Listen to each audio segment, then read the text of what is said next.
nyo ba lugar na to, guys? Saan banda to? Tama, nakakaalam dyan. Anong lugar to? Nilalakad ko lang. Malapit na ako dito, guys. Nasa highway ako, guys.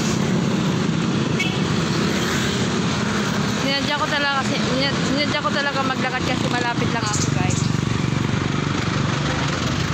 So, guys, yan.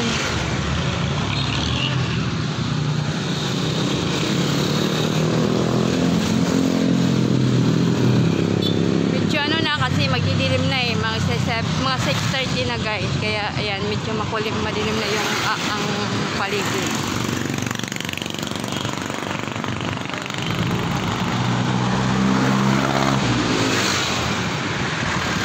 Galing ako doon, guys, so mahaba rin ang nilakad ko. Yan.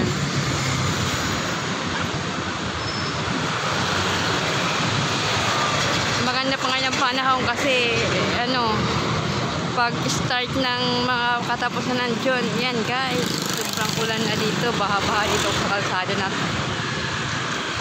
samantalahin natin habang wala pang bus-bus na ulan araw-araw. Guys, nakakapagod din sa maglakad.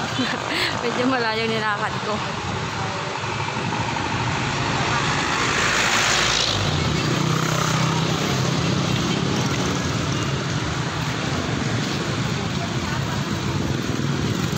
So guys, ito ang aking update ngayong araw. Pasensya na sa aking vlog. Busy ako sa work kaya hindi pa tayo nakakapag-vlog sa bukid. Dito lang muna sa syudad-syudad. So guys, thank you for watching, guys. Bye!